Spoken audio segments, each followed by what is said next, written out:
नमस्कार। एक बहुत बड़ी खबर व्यू नाउ वालों आपके लिए लेकर आया। जितनी जानकारी मेरे पास है उसके आधार पर मैं कहूं कि आपका जो बैंक अकाउंट है, आपका जो एसेट्स है, जो फिलहाल व्यू नाउ केस में फ्रीज्ड है, वो फ्री होगी। है अच्छी खबर, है बड़ी खबर। तो जी हाँ जनाब, आपका जो एसेट्स है मेरी जानकारी के अनुसार टुडे स्टैंड्स डीफ्रीज्ड। अब उस पर ईडी का कोई कब्जा नहीं है, वो अकाउंट कोई फ्रीज नहीं है। लेकिन चिंता की बात यह है कि इसके बारे में क्लेम करने वाला कोई नहीं है। पैसा दिया जाए तो किसको दिया जाए?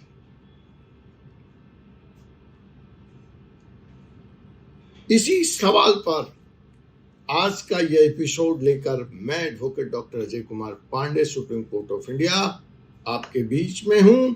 और आइए हम समझते हैं कि व्यू नाउ पर जो इन्वेस्टर्स को लेकर शक और सवाल थे, शायद उसका अंत होने का समय आ गया है, अंत हो गया है।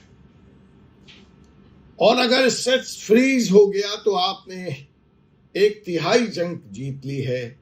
अब है अपने अपने हिस्से के इन्वेस्टमेंट को वापस पाने की जंग। सवाल थोड़ा टेक्निकल है, ध्यान से समझिएगा, उत्साहित मत हो जाइएगा, हतोत्साहित मत हो जाइएगा।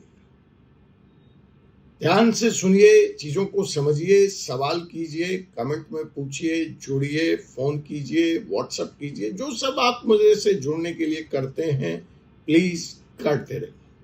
लेकिन मामला कानूनी है, मामला टेक्निकल है, मामला पेचीदा है। बात समझ में ना आए तो वीडियो को बैक कीजिए, जाइए, वापस सुनिए।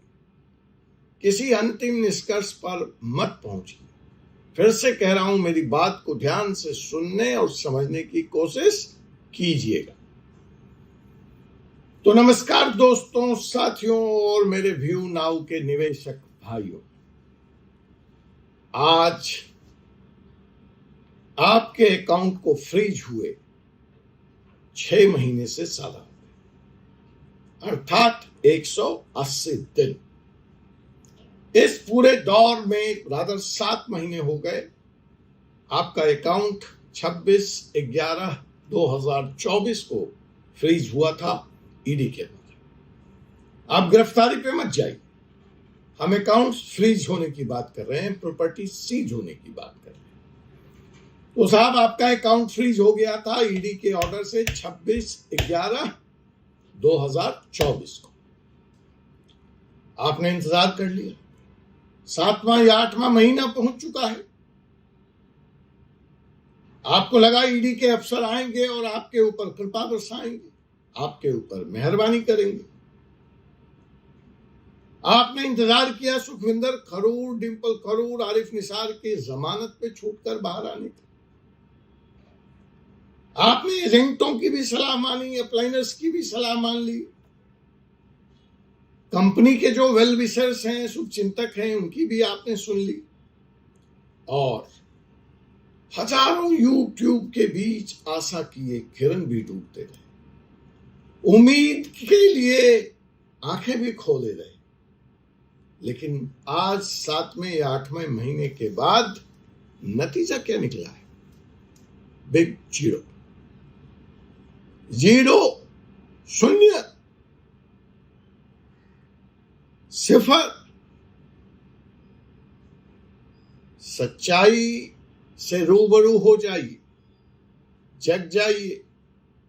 अगर यूं ही इंतजार की घड़ियां काटनी है कि कुछ स्वयं हो जाएगा, स्वमेव हो जाएगा, तो करिए।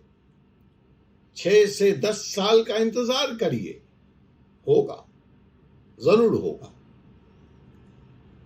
और एक दिन आएगा कि जब ये सारे की सारी प्रॉपर्टी, सारा का सारा बैंक अकाउंट, ये लग्जरी कार, 26 कार, सब कागज पे रह जाएंगे और आपकी पूंजी का नामो निशान मिट जाएगा।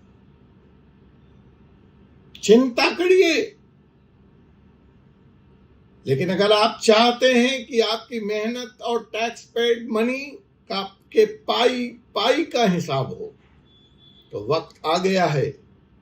इफ बट क्या होगा, कितने दिन में होगा, कौन सा रूट होगा, कितने पैसे लगेंगे, नहीं होगा तो क्या होगा, कि स्थिति से बाहर आई।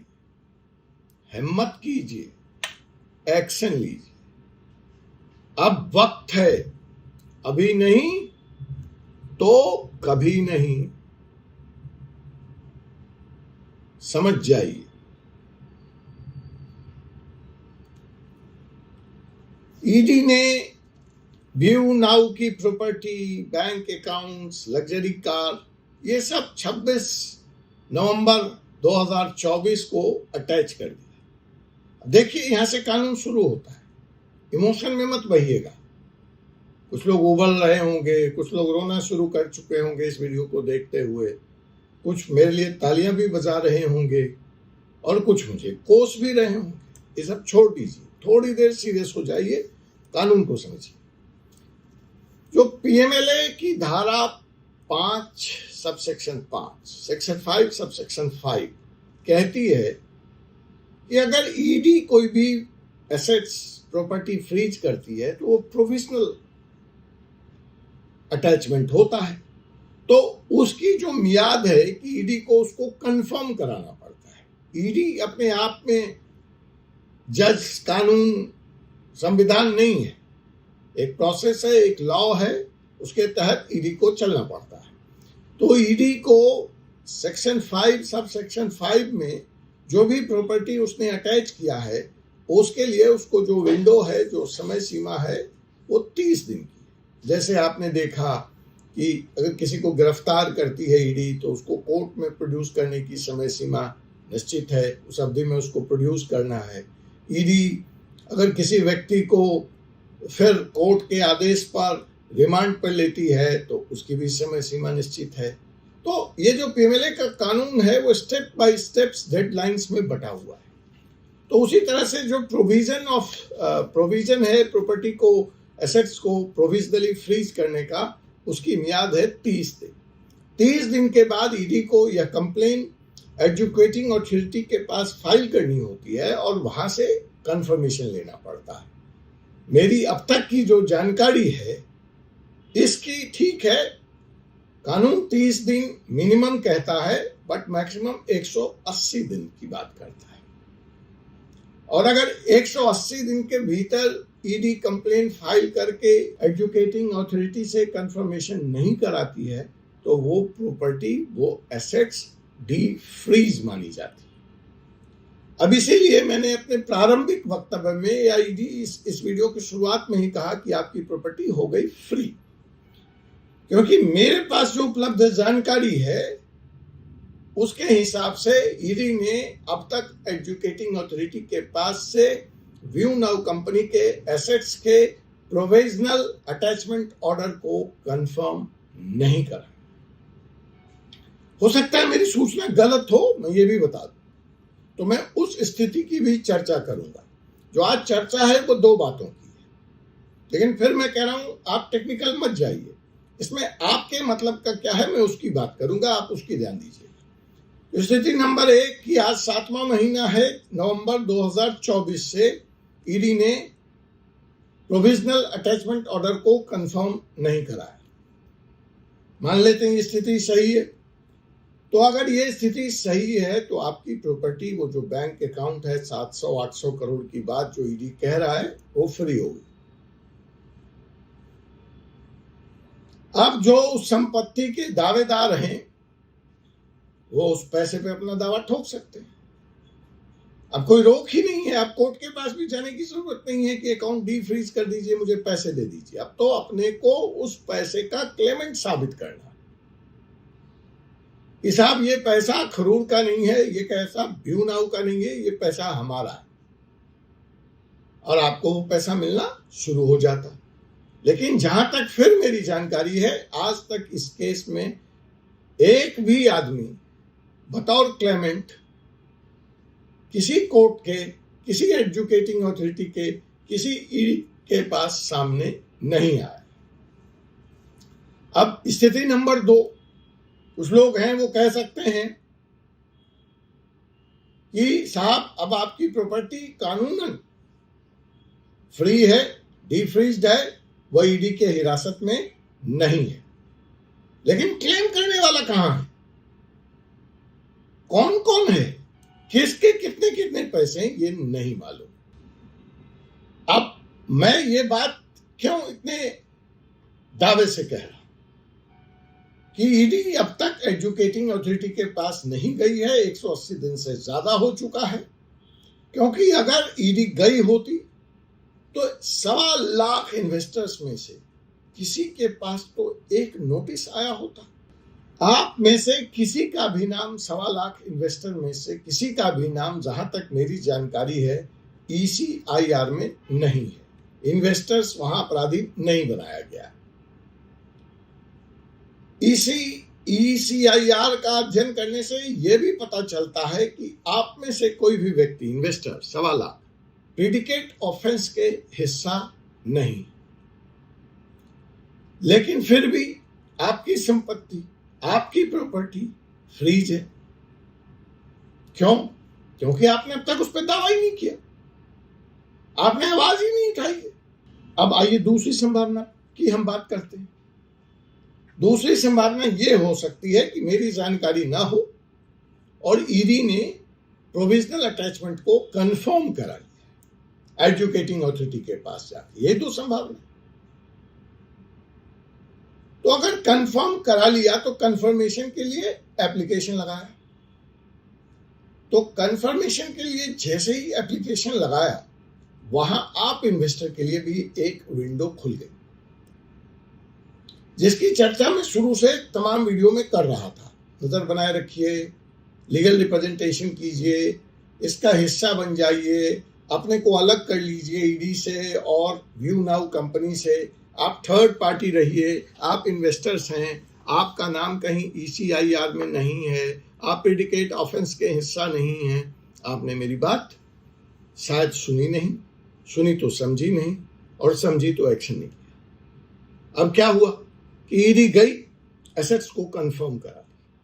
जैसे ही ये एसेट्स कंफर्म हुआ, ईडी का एप्लीकेशन वहां लगा, एजुकेटिंग अथॉरिटी पिक्चर में आ गई, उसके अधिकार प्ले में आ गए, उसके पावर्स उसको मिल गए। बिफोर ईडी फाइलिंग दी कंप्लेंट, एजुकेटिंग अथॉरिटी की पावर 0 है। वो थर्ड पार्टी को नहीं सुनती, वो प्राइवेट पार्टी को नहीं सुनती।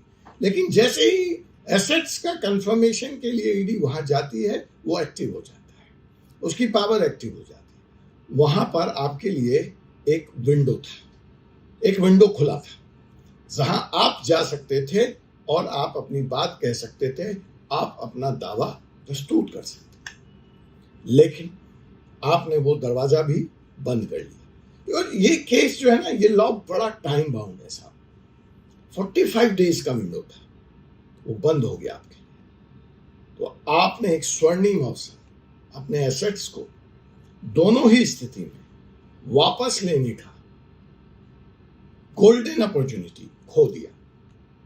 पहला केस, ईडी ने कंफर्म नहीं कराया तो आप सामने नहीं है, आप क्लेमेंट नहीं है। दूसरा केस, ईडी ने कंफर्म करा लिया, तो आपके पास एक विंडो खुला था 45 डेज में जाने का, आप नहीं, आपका दरवाजा बंद हो गया। और ध्यान रखिए, ये लॉ ऐसा है कि यहां पर लिमिटेशन एक्ट काम नहीं करता है। तो जब लिमिटेशन एक्ट काम नहीं करेगा तो कंडोनेशन ऑफ डिले भी काम नहीं करेगा। तो अब आप एजुकेटिंग अथॉरिटी के पास नहीं जा सकते, सिंपल। अब ये 45 दिन आपके लिए कब खत्म हुआ, उसके लिए थोड़ा अध्ययन करना पड़ेगा, थोड़ी और जानकारी जुटानी पड़ेगी। लेकिन अगर हम नवंबर को मान लें और मान लें कि 30 दिन के अंदर वहां चली गई थी, तो साहब जनवरी मिड फरवरी जब खरूर साहब अरेस्ट हो रहे थे, तो आपका विंडो भी उसी के साथ बंद हो गया या बंद हो रहा था। आपने कुछ नहीं किया, कोई एक्शन नहीं लिया, वह लीगल विकल्प, वह लीगल विंडो बंद है अब आपके लिए।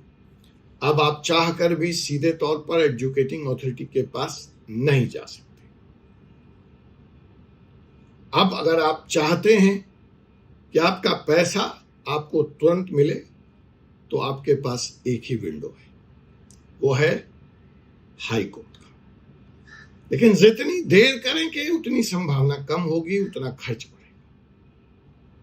आपको तुरंत जाना चाहिए हाई कोर्ट के पास। वैसे भी हाई कोर्ट अब 2 महीने तो आपको लग ही जाएंगे, छुट्टियों के लिए बंद होने ही वाला होगा। अब आपके पास एक ही रास्ता है, वो रास्ता है हाई कोर्ट में रिट पिटीशन लगाने का। आपकी अजीब दास्तां है इस केस में। आपने कंपनी से एसेट्स खरीदे, उन्हीं एसेट्स को कंपनी को आपने किराए पे दे दिया। आपका स्टेटस निवेशक का है, वो ईडी भी मानती है, वो कंपनी भी मानती है, वो आप भी कहते हैं। कुछ लोग, अलग बात है, अपने को एसेट्स ऑनर कहते हैं, बिजनेसमैन कहते हैं। कहिए, ईडी कहता है कि यह सारा का सारा खेल पेपर पे था। लेकिन जनाब, मैं ईडी से एक सवाल पूछना चाहता हूं। मान लिया आप जो कह रहे हैं 100% सही है, कहीं कोई क्लाउड पार्टिकल नहीं खरीदा गया, कहीं कोई क्लाउड पार्टिकल नहीं था, कहीं उसको किराए पे नहीं दिया गया, लेकिन जनाब बैंक अकाउंट जो है था ना, जो है ना, जिसको आपने फ्रीज कर रखा है, उसमें वो पैसा तो असली है ना, उसके बारे में क्या कहेंगे आप? वो जो ट्रांजैक्शन हुआ है, मैंने जीएसटी जोड़ करके बैंक ट्रांजैक्शन से पैसे दिए ईडी वालों, वो तो असली है। उसके बारे में भी कुछ कहिए। उस पर चुप्पी क्यों? अभी तक मैंने पूरे चार्जशीट का अध्ययन कर लिया है और अब सीरीज में उस चार्जशीट की परत दर परत एपिसोड लेकर आऊंगा। आज आप मान लीजिए उसका यह पहला एपिसोड है। ईडी अभी तक यह साबित नहीं कर पाया है कि आप इन्वेस्टर्स, आप क्लाउड पार्टिकल ऑनर्स, आप एसेट्स ऑनर किसी अपराध से जुड़े। और जब आपने अपराध किया ही नहीं, आप अपराध से जुड़े ही नहीं हैं, ECIR में आपका नाम नहीं है, प्रेडिकेट ऑफेंस के आप हिस्से नहीं हैं, तो आपकी प्रॉपर्टी क्यों फ्रीज है? इसका जवाब ईडी को देना पड़ेगा। फ्रीज इसलिए है क्योंकि आपने अब तक उस पर दावा नहीं किया है, क्लेम नहीं किया है, अपना दावा नहीं ठोका है, और धीरे धीरे अब समय बीतता जा रहा है। दोपहर से रात होने को आ गई। 8वां महीना है। नवंबर से जून में हम प्रवेश कर रहे हैं। तो दोस्तों, सुनना है तो सुनो, नहीं तो कहानी तो बाबा जी की चलती रहे। कानून का ज्ञान बाबा जी बांटते हैं, बांटते रहे। अब वक्त है कि आप अपने टेलीग्राम ग्रुप से बाहर आइए, व्हाट्सएप चैट से बाहर आइए। वहां गुस्सा दिखाने, सोशल मीडिया पे गुस्सा दिखाने, मेरे चैनल पे गुस्सा दिखाने की बजाय कोर्ट में एकजुट होइए, क्लास सूट फाइल कीजिए, एकजुट होकर लड़ाई लड़िए, इकट्ठा कीजिए अपने डॉक्यूमेंट्स, अपना नाम, अपना आधार, अपना पैन, अपने इनवॉइसेस। वही आपके हथियार बनेंगे कोर्ट में। और सबसे जरूरी बात सुन लीजिए, कान में तेल डालकर, गरम तेल डाल के इस गर्मी में, कि अगर आप आवाज नहीं उठाओगे तो वो जो रसीद लिए घूम रहे हो, वो जो डॉक्यूमेंट्स लिए घूम रहे हो, वो जो इन्वेस्टमेंट का पेपर लिए घूम रहे हो, जो बैंक का स्टेटमेंट पेपर लिए घूम रहे हो, वो कबाड़ी भी नहीं खरीदेगा मुफ्त में। कबाड़ से ज्यादा उसकी वैल्यू नहीं है। इस वीडियो को शेयर कीजिए, यू नाउ के अपने साथियों को भेजिए, खुद तो जगिए ही, उनको भी जगाइए और जुड़िए एक सामूहिक लीगल एक्शन से। फोर्सिस सुप्रीम लॉ पार्टनर आपका साथ देगा। कमेंट करिए, और अगर आप एकजुट हैं और हाई कोर्ट चलने को तैयार हैं तो यह लड़ाई बहुत लंबी नहीं चलेगी।